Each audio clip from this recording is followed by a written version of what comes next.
Good morning. And it's nice for me in a jet-lagged way to be here this early. And it's also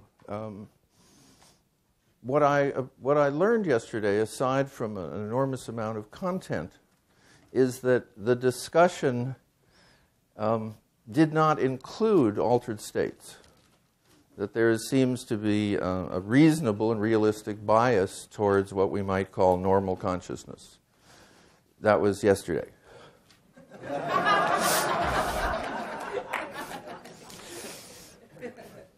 In this wonderful way that we've been suggested to kind of have full disclosure, a little bit about my life.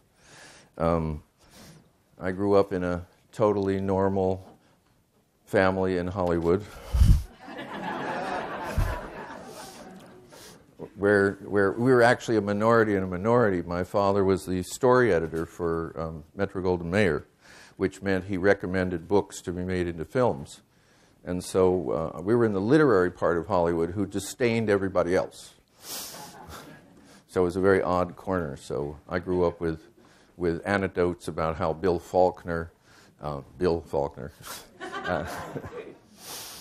one point said to my father, "Do you mind if I work at home?" And he said, "Fine." And then Faulkner, the next 2 days or so, wrote him and said, "I'm home," which meant back in Oxford, Mississippi.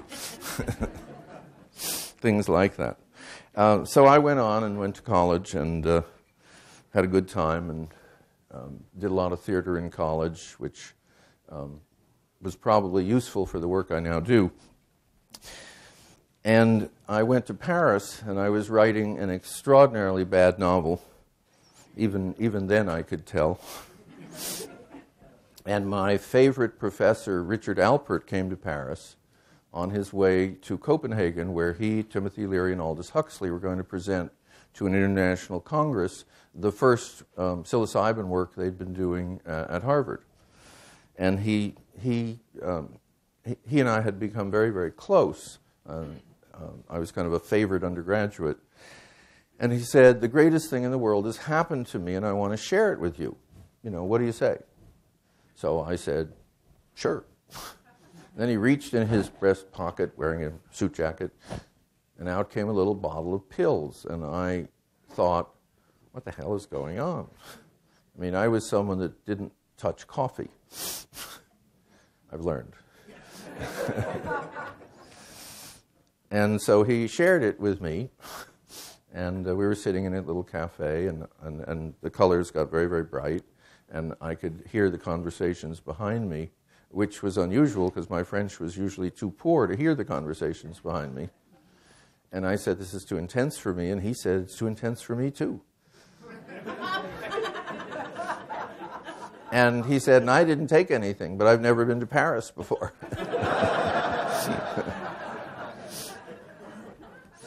So we retreated to my fifth-floor walk-up, and I began to understand that the world was a little bit larger than I'd thought. And the next week, they went on to Copenhagen, and I followed them. So I'm like, one of those dogs that'll go 2,000 miles to find their... And at that point, he was working with psilocybin in what we might call a moderate dose, and it was about a kind of human closeness, kind of that I-thou feeling. The dash is a particular feeling of human closeness. And then my draft board and I had an earlier conversation, and they said, "You have two options. You can go to graduate school, which is fairly terrible, or you can join us in Vietnam and learn to kind of walk forward on your elbows and knees holding a rifle." And I'd already felt that killing people I didn't know didn't work for me very well, let alone killing people I knew. So I took very much the lesser of two evils and ended up working with a group at Stanford who had been given a license by the government to do clinical research with LSD. And I became their psychologist, which suggests as a first-year graduate student that they didn't have a lot of other people beating at the door. And at one point, since I had taken psilocybin several times, I was a kind of old drug user. And they said at one point, "Would you like to take it with us?" And this was now a larger dose of LSD in what we now would call the traditional setting of a comfortable living room, music, and so forth. And Jim Fadiman then became a rather insignificant part of my being. And what I now would say is that I understood that the Jim Fadiman is a subset of a larger unit, and that larger unit is interconnected to ever larger units and so forth. And so what might be called classical mystical experience. Now, it is difficult to have a classical mystical experience when one is in a psychology department. And unfortunately, from many of my younger friends, that's still true. But it was particularly tricky at Stanford, some of whom understood that I was not quite fitting in, and they always had the option of throwing me out, and my draft board was ready. So I was the only graduate student who wore a coat and tie, figuring I would fool them. The tragedy is I did. So much for psychology departments. And then at some point, after my graduate work was over, I had a job in a university, local, and I was still doing psychedelic research. And then the federal government basically said of the most researched psychiatric drug in the world at that point, there were at that point I think over 1,500 published papers, that there was no conceivable use for any of these substances, and as of the receipt of a letter, your research is terminated. And as you'll see this morning, that letter came in the midst of the research I'll describe to you. And so at that point, again, there was a career problem, such as everything that I had devoted my life to was basically saying you can't do that. And so I had the career that Bill mentioned, and doing a lot of other things. And as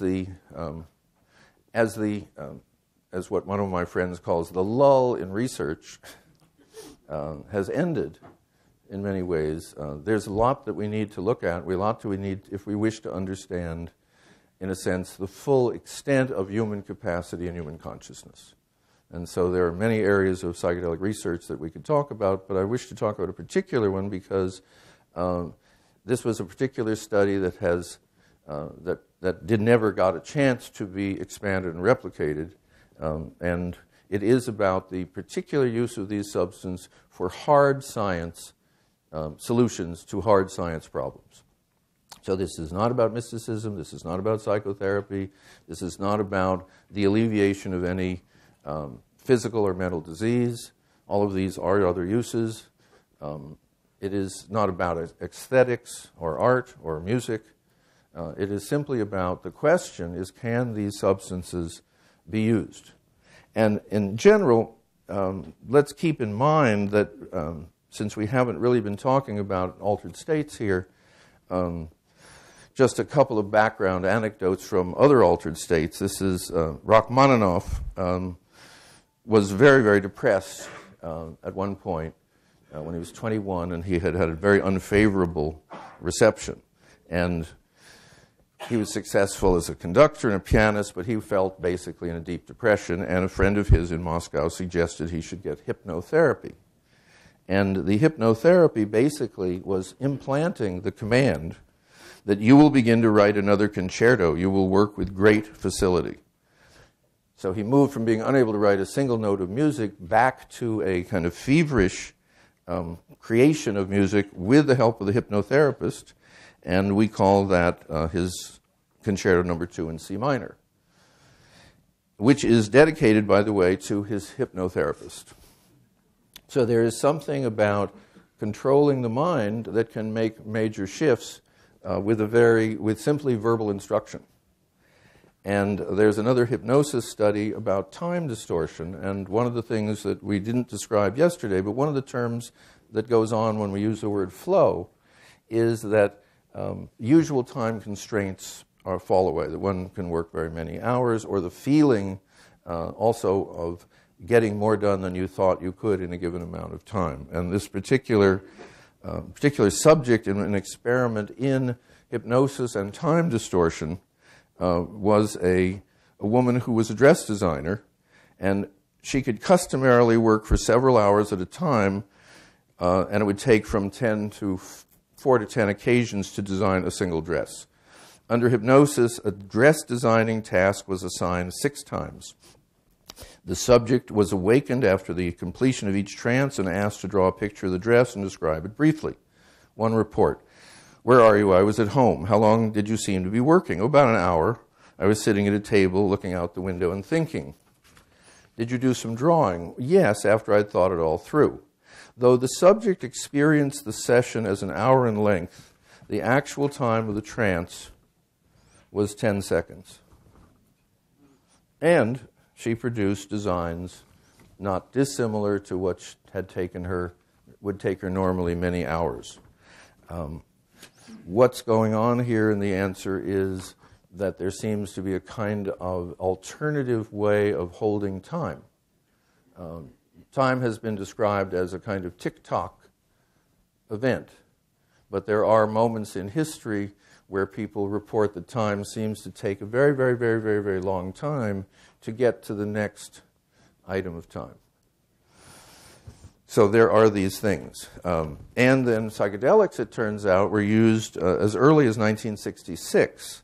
And I mention this because it was a naval captain who reported using LSD to solve an elusive problem in pattern recognition while developing equipment for a Navy research project. He stated, with LSD, the normal limiting mechanisms of the brain are released, and entirely new patterns of perception emerge. Now, 1966, this was a time when one of the predominant suggestions is psychedelics caused a kind of mock psychotic reaction. So this was a very adventurous Navy captain in 2 ways. 1, that he used it, 2, that he used it for pattern recognition, and 3, that he was able to talk about it.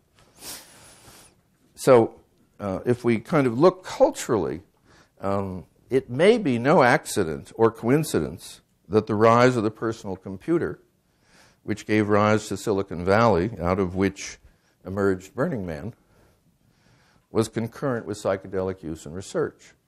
And there is a book out, What the Dormouse Said, which asks a kind of cultural, technical question, which was, why is it that the personal computer and all that came out of Northern California when at that time all the major computer superstars and wizards were on the East Coast? And the answer that this John Madoff comes up with, and this is Markoff, who was the science reporter for the New York Times, is that there was a overlap, kind of those Venn diagrams, an overlap of people working with psychedelics and people working with computers.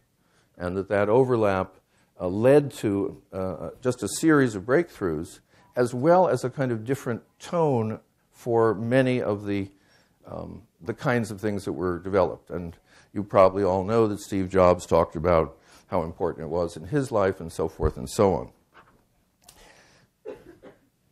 Now, how to use these materials for problem solving is not well understood, including in those people who use psychedelics the most, people who go to concerts and college. And since I was part of the group that established the basic guidelines, the basic guidelines is how do you effectively dissolve barriers to solving hard science problems? And just let me basically take you through the ideas of that research. I want to read to you some excerpts of reports of what people were working on, and then hopefully we'll have a little more time than usual for questions. But we'll see as my timer will immediately disprove that hypothesis. So basically, how can psychedelics be used to facilitate problem solving? And as we began to get yesterday, if you look into the creativity literature, remember the chart that said there's more and more articles being published? That's nice. There's lots of research. And also there are many, many methods that can enhance creative problem solving. I used to do a package of them for Hewlett-Packard. And it was, you had to have a scientific problem in order to get into my class, because you'll see I like that method. And what's remarkable is we do know some wonderful ways. And they're incredibly underused in schools, in industry, in government. in the medical world, and even in the military. Now, of all the things one might work on using perhaps expanded capacity of the mind, problem solving is very narrow. But it has several advantages when you're looking at scientific problem solving. One is you can measure results. Things can be proved or disproved. In our work, the nice thing is things afterwards can be built, they can be manufactured, they can be patented, they can be sold. You have a pretty good understanding of whether the solution reached fits the rest of the world. There has been a lot of work with psychedelics in the arts, and the problem is always if your art changes after you've used psychedelics, is that better or worse? And if there are more, even if there's only one art critic, there are two points of view on that kind of thing. But if you say we weren't able to solve it, we now solve it, we now sell it, that has a kind of resonance that's a little easier to go for. And so the criteria for solution is basically, is the problem solved? Or is it moved closer to solution? Has a major obstacle to a solution been overcome? Was the intervention, in this case a psychedelic session, the reason for the solution? And a lot of people over the years have said to me, well, I read your research, and couldn't you have done that without psychedelics? And my only answer is, be my guest. You know, that's kind of like saying, well, did you use mathematics? And the answer is either yes or no, and so forth. And the answer is, do you turn down a tool because you don't know anything about it, or do you turn down a tool because you are very good at a different tool? And so I'm suggesting this is an underused tool at this point. And I think there is no need to suggest that the idea of having more and better creative solutions to problems is a positive social good. One could even get patriotic about America's place in the world and all that, but we won't go there. Now, the problem for us when we decided to look at this is no one had ever used psychedelics in this way that we knew of. Even in the indigenous traditions, and they've tried practically everything, except for diagnosis and divination, which are problem solving, but those are always done by the shaman. And so we really didn't have a model to suggest how to do this or if it would work. And let me give you a few characteristics of psychedelic use. Let me just have just a quick demographic here. How many of you have not ever used a psychedelic even at a concert level? Okay, good. Okay. So you don't know this yet.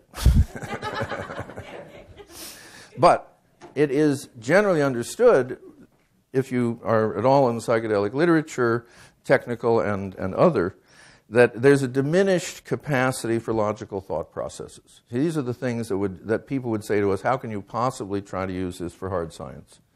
There's a reduced ability to direct concentration. There's an inability to control imagery and conceptual sequences. Sometimes there's anxiety and agitation. There's constricted verbal and visual communication abilities, such as, can you describe what's going on? Yeah.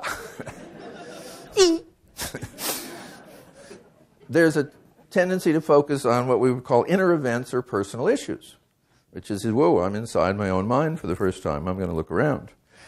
And again, lessened ability to describe experiences. The word ineffable and indescribable is used repeatedly throughout the psychedelic literature, as well as noetic, which means you don't know how to say it either, but you've got a classier word. And there's a tendency to become absorbed in the visual complexity and the visions.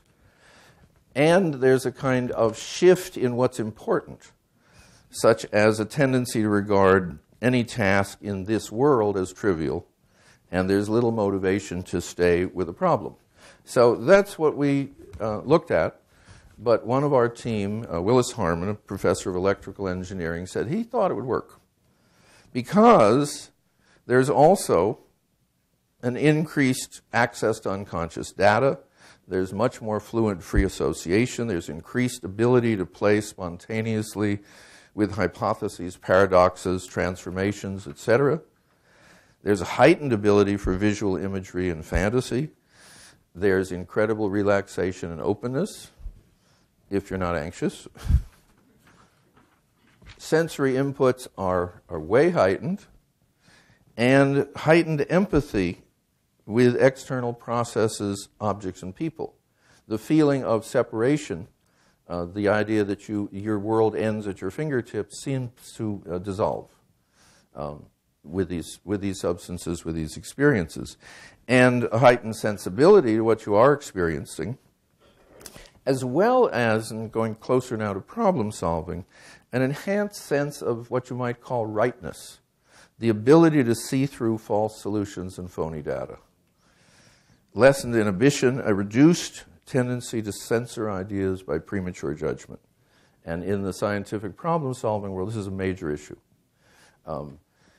If one is anxious about a problem, meaning something that is unknown, and the need for lowering your anxiety is excessive, you will pick the quickest solution, closest solution available, not at all going for a good or a best solution.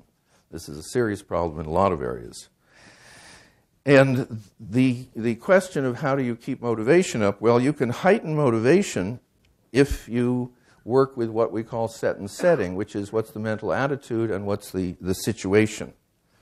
And the one variable of all those that we could really meddle with was to heighten the motivation, which we could promote, that this was a terrific idea we had and would work brilliantly.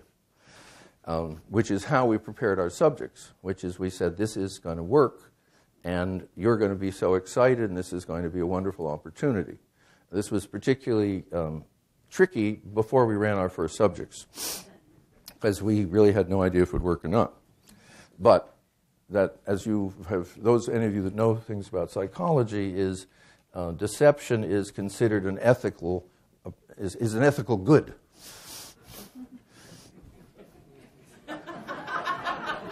I only went because I didn't want to go to Vietnam. I do not blame you. And I've tried to create a whole new branch of psychology just so I'd have a place to work. How do we get participants is basically part of our team was involved with a lot of scientists. And the Bay Area still then was very full of scientists. And in order to participate in our study, the rules were as follows. The problem must matter to you. You must have the necessary technical knowledge for the solution, meaning that's the area in which you should be able to make solutions and you have a track record. We use senior scientists on the whole. You've worked several months on the problem, and most important, you have failed. Okay? Extra credit if you're angry at yourself, your company, and or the client. So in a sense, we were saying is we want you to care deeply and be frustrated so that it matters to you to solve the problem.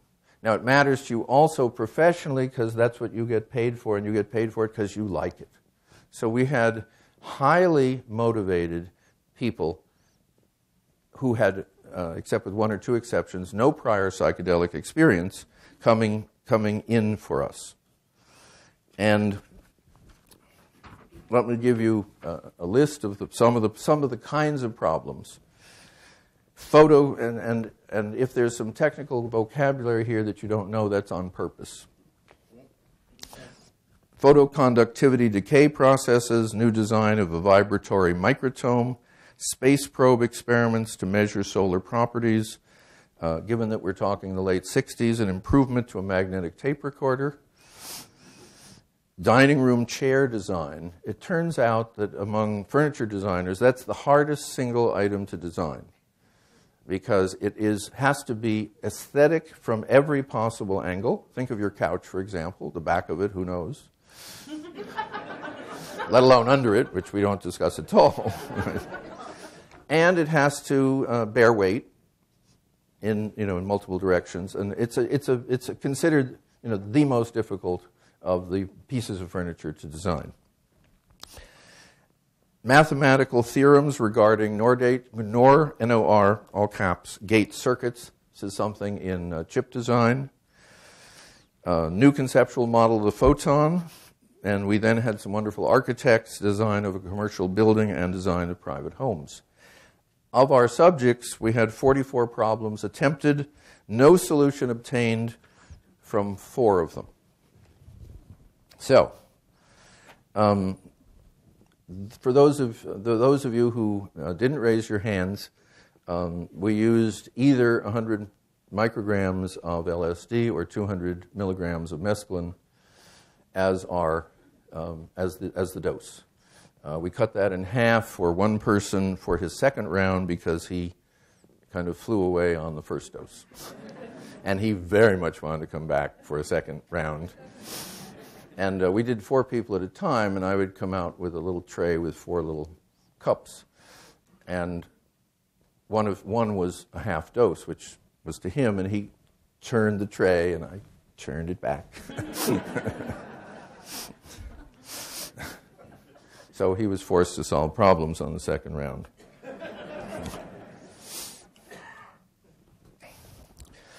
Now, I want to read you a little of these reports because that's where the meat of this is. This is from an architect. My experience during the session was an unbelievable increase in the ability to concentrate and make decisions. It was impossible to procrastinate. Cobwebs, blocks, and binds disappeared. Anything was possible. I was working on real and rather tight problems. The designs that I made were freer, but probably more from the standpoint of removing blocks and consideration of what the client might accept. The 3 designs were outlined in the 3 hours. All were accepted by the clients. And what he says is that there is definitely an enhancement of the ability to visualize, but my experience was, his name is Heinrich Bull, that I became a better Heinrich Bull and was not converted to an instant Gaudi. So what he was saying is the work he did looked like the work he would do. It was not noticeably better or worse, but there was a considerable improvement in his capacity to do what he did. And that seemed to be, in general, that was true, and that's why we said we wanted people who were perfectly capable of the level of problems they were bringing in. A little bit more from an architect. The simplest problem was attacked first. Almost immediately, several relationships that had escaped my attention became apparent, and a solution to the spatial relationships followed soon after. I avoided looking at a watch, but I thought perhaps 20 minutes had lapsed. Normally, I would stew and fret for weeks before coming to such a solution. Don't misunderstand me. On a simple problem, the period at the end, which is most productive, is quite short, but in any case, a matter of hours. And he concludes, after he'd done a couple of designs, he had an emotionally difficult problem. At this point, I said, it would not be fair to Barney to not give his house one more try. The client had been very difficult, challenging. I'd showed him several different preliminary schemes, all had various faults in his mind, but he would not give me any specific complaints. This is the worst kind of client. It's kind of like you go to the doctor and you say, I'm ill. He says, yeah. I said, I'm ill. You guess. I'll tell you if you're wrong. And at this point, they had spent several hundred hours. This was a loss to their office. They didn't like Barney a lot. This time, my approach to the problem was unrelated to all previous attempts. I really believe that the solution that resulted in a few minutes was better than any of those that preceded it. So that's one kind of description of what occurs in these sessions. Second, this is a commercial artist. I decided to drop my old line of thinking and give it a new try. The mystery of this easy dismissal and forgetting did not strike me until later in the afternoon, because I had many times before this session indulged in this line of thinking and managed to work up the whole thing into an airtight deadlock, which I'd been unable to break, much less dismiss. The miracle is that it came so easily and naturally.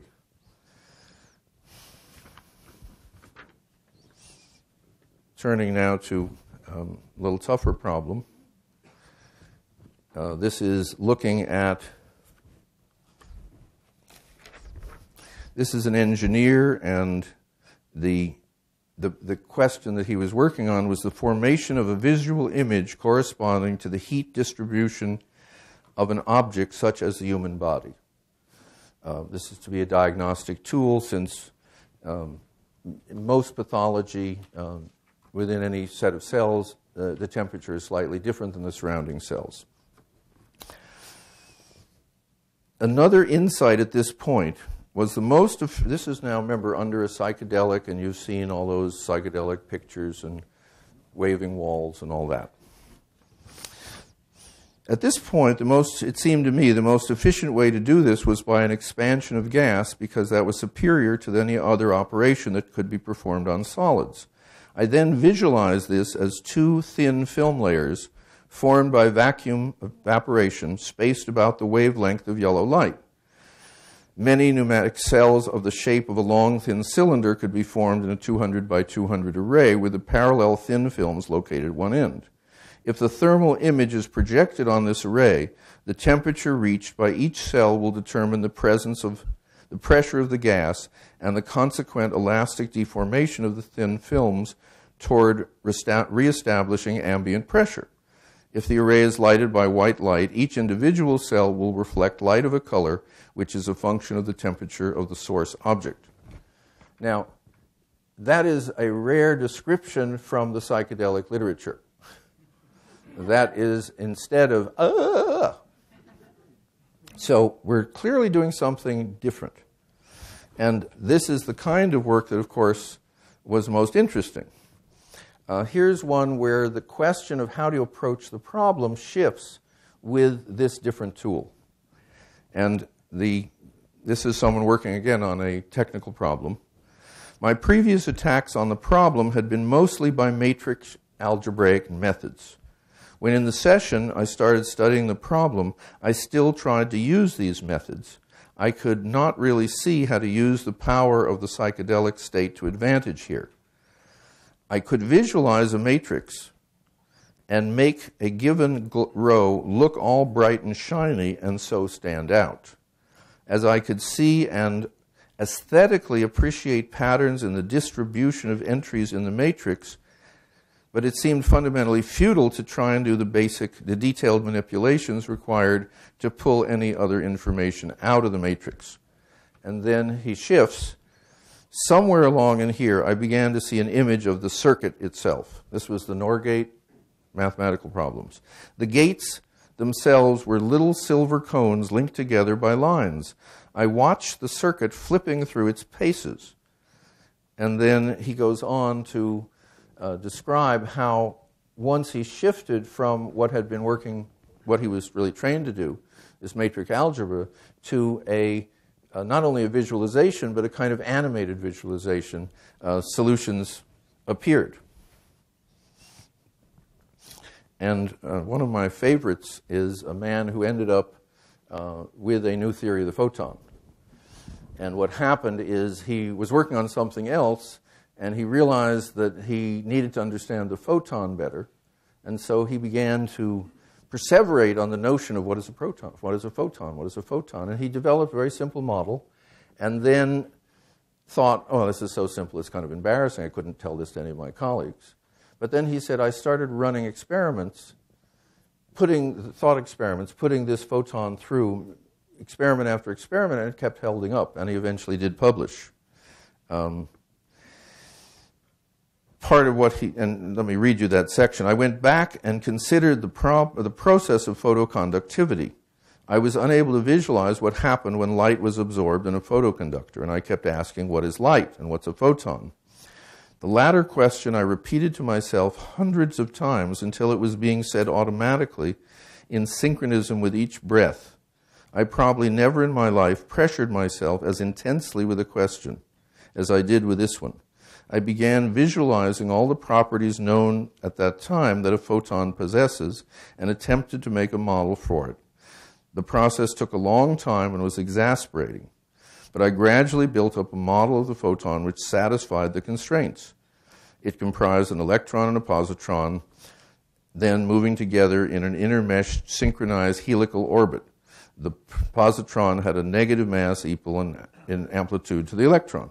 And then he goes on at excessive length in his description of what he then did. And so this is a sample of the kind of simple, in a sense, improvements in normal functioning. And what I'd like to just put out to you is the question of, really two questions. One is this research appropriate for us to reestablish? Secondly, are there implications well beyond scientific problem solving? Now, let me add that at the moment there are only 2 Nobel Prize winners who have been identified as using psychedelics as pivotal in what they discovered. It is a controversy in the people who like Crick, of Crick and Watson, of the DNA, whether they had gotten to the place where they saw a single helix. There is one article which describes Crick talking about how 100 micrograms of LSD helped to suddenly visualize a double helix. Okay?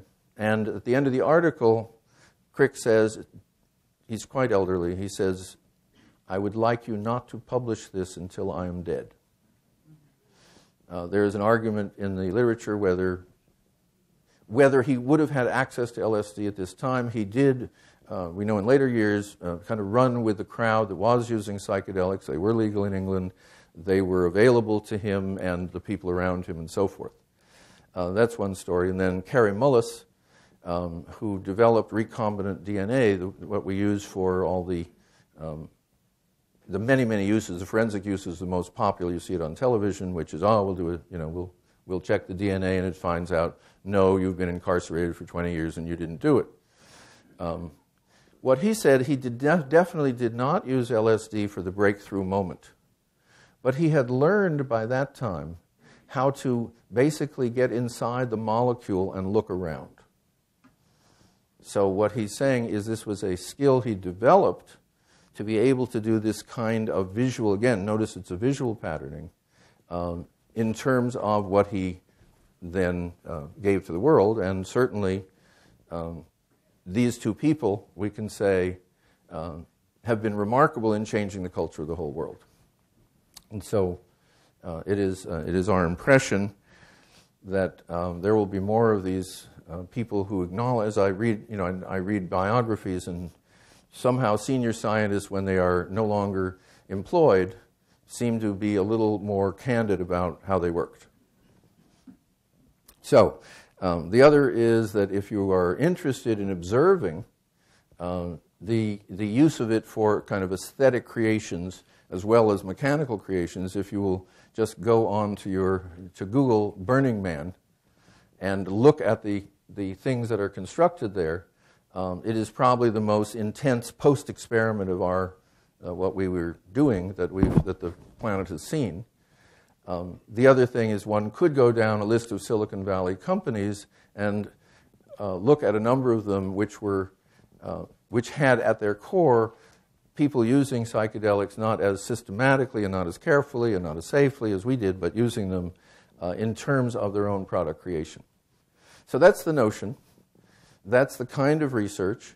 It was stopped by the federal government in our 7th group, and we got this letter which said, as the receipt of this letter, your research is terminated.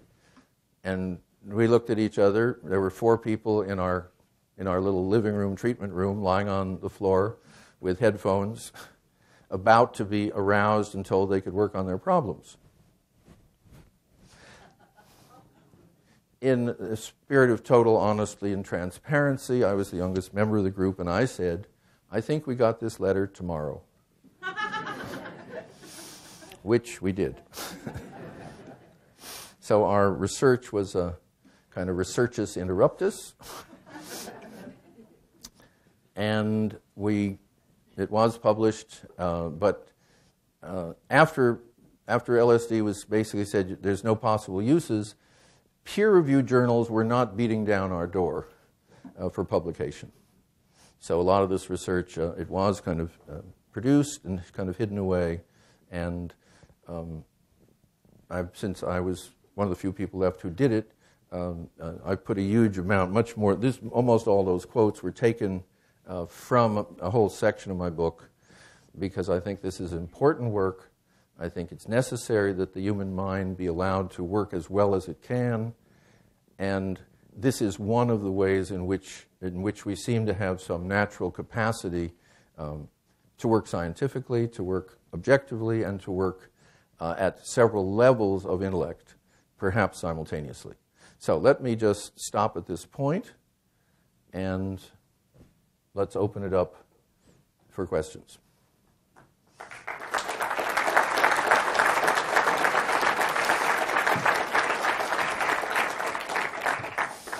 Okay.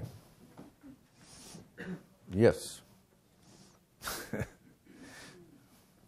About controls. Did you do the obvious and give people pills with nothing in it? Well, that's a general criticism of a great deal of research that's underfunded. That's a problem. One is that the price of controls doubles the cost of your study. It also turns off your subjects.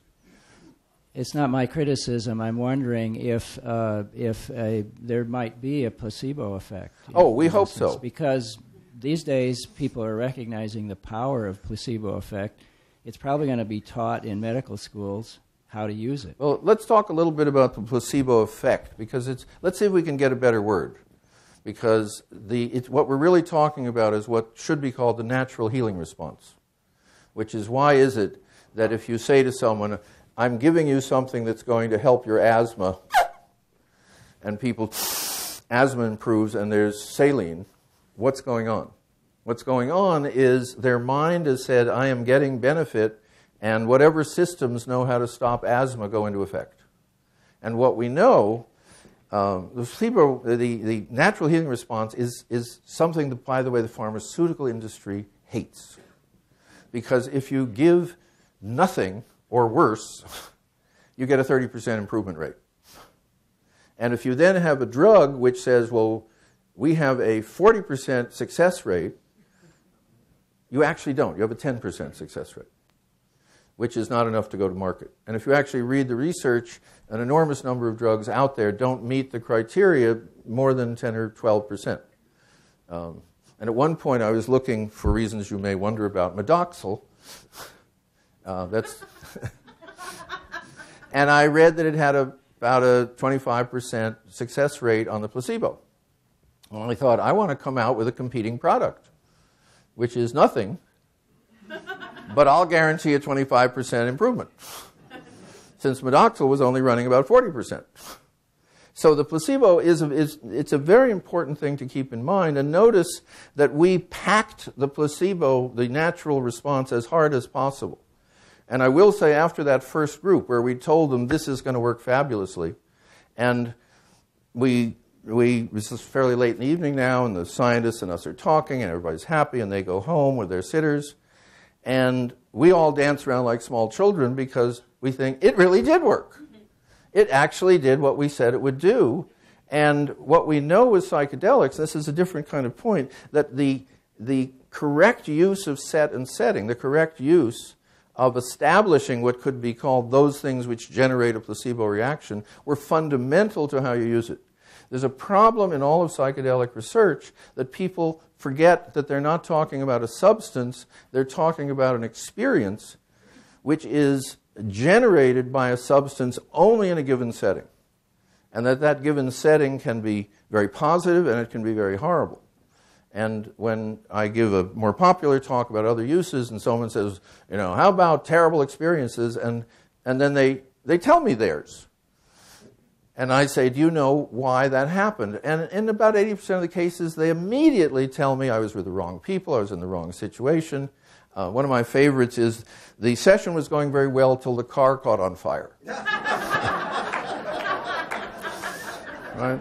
So That's more of a set and setting rather than, say, placebo. And so the question of doing this with controls, what we found is it's very hard to deal with highly motivated people, and it isn't that people can't tell the difference between having 100 micrograms of LSD or not. And so since we weren't trying to test, we were doing what's called proof of concept, which is, did it work at all? And the way you get did it work at all is you load it every possible way you can to make it work. Then the question of what you do from that point on is one depending on what kind of science you play. And the double blind is vastly oversold in the popular mind as the best way to test everything. It's very useful for a very narrow group of substances under a very narrow group of conditions, and I don't think this is one of them. But thank you. It is a very good question because I got to throw in all that set and setting stuff. Oh, yes, Mike. Okay. The question is you mentioned there are 4 members or 4 subjects in the experiment. Could you describe the dynamic between the subjects during the session? Sure. The question of the dynamics between subjects is we kept it fairly minimal. They had all met the evening before. They had very, very briefly described the kind of problem they were working on, but we didn't ask them, we really weren't trying to get crosstalk. But we had, there are 2 reasons you use groups. The first one is cost. Group therapy was invented simply to do cheap therapy after World War II. It was not thought to have as much value. It had other value, which is what you're talking about. We don't see that we deliberately did not encourage interaction, particularly because it's hard to describe what you're doing. And since almost all of our subjects said the ideas came furiously, you saw the people sketching, and it was like sketch and tear, or trying to keep up in a sense. Faulkner has a comment about how you write, which is you run behind the character, listening. And so in a sense, that's what we were doing. So the use of 4, we think, was a kind of nice idea because, again, you're in a room where the set and setting is everybody, everybody else is working really hard, and you think, I had that experience this morning, and I was in an Aztec tower, and I think I'll get back to my problem. But we're not sure. We didn't check. So the use of 4, also since we were dealing with a non-psychological, non-therapeutic setting, and we were focusing everybody not about themselves, again, that seemed to be kind of useful simply to have people working at the same time. And no one in the groups basically had any comment about it one way or another. They just thought that was nice. At the end of the day, they all felt good, and they could, congratulate each other. And since a number of them did know what they were talking about with each other, that was just a pleasurable time. And unfortunately, we didn't record those conversations, which would have been invaluable. But microphone on the right. Yes. I'm wanting to respond to the question that you asked about whether or not psychedelics were useful for scientific investigation and other uses. And if you'll recall, yesterday I asked the question of Dr. Krakauer, or I asked him to respond to Shaw and Krishnamurti's notion that compassion was the highest form of intelligence. Sure. And it seems to me that that's what's happening in what you described and have read to us, namely that compassion is knowing by becoming one with. One with the other. And logos is knowing at a distance. Okay. And what you've described is a man going inside the photon or going inside the NOR circuits. And which sounds very much like the way shamans claim that they get information from plants about how to be used. Right. So that capacity... That's good. That's good. That's the notion, and it's nice that we're bringing in plants, because the notion of where do we get information, in the West, for instance, it's generally believed that plants are not as intelligent as you are. There's no evidence.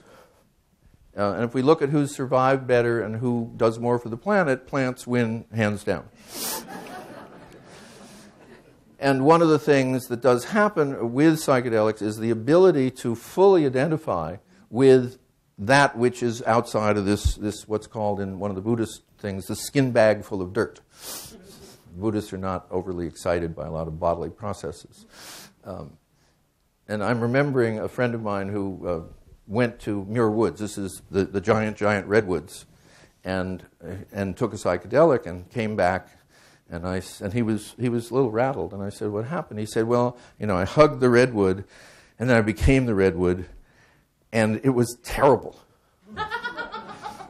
I said, "Why?" He said, "It was this incredibly balancing at all times. Here you have 100 tons of wood, and redwoods have a very, very shallow root base, so they have to be very, very straight." And he got into this, not into the joy of this redwood, which was more in the canopy, but just into the stress and strain of maintaining your posture 24/7 for 1,000 years. So the identification it's basically what I would say, it's one of the methods that these people used. I read you that naval captain from 1966. Pattern recognition is particularly likely to occur, or seeing the problem, again, as you heard in several of the reports, without all the emotional baggage that had stopped you before. When you get the architect that says, "I took a new approach," that was basically what we got, is because we asked them basically to come in where the old approach wasn't working. So we were again, in terms of we were presetting them, obviously, towards a solution that had to be different from the ones that had failed. And so your notion of, again, compassion, this was definitely not the highest use of psychedelics. None of my scientists would have said, "I used compassion." But they certainly would have said I was non-judgmental to an extraordinary degree. And we're getting at the bottom of compassion, the kind of bottom rung of compassion with that. So let's go take another question. Up in front. Jim, could you tell us something about dosage, and particularly microdosage? This is a shill. Thank you. Yeah, one of the other things that I'm now working on is what's called microdoses. This was 100 micrograms in this study. I'm now observing, through people's reporting, the use of, say, 10 micrograms. And that's known as, from one of my researchers in Canada, has dubbed it a sub-perceptual dose, which is you function quite normally, but it looks like a little better. And in terms of creative problem solving, what has been reported by a number of people in a number of professions is that they seem to be, with a microdose, better able to pay attention longer and clearer. I know of several books whose first drafts, the chapters were all written with a microdose, for example. Those of you who write books, first drafts are hard. And always, if you're a serious writer, first drafts are bad. So you have to overcome a certain amount of emotional work, things like that. And so this is an area that we're just beginning to explore.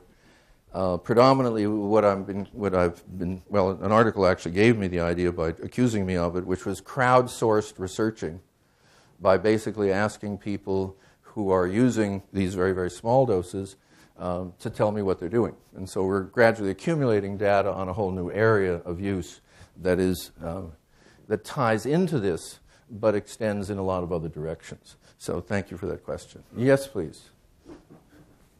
Someone has a mic. There's somebody right in front. Oh, there you are.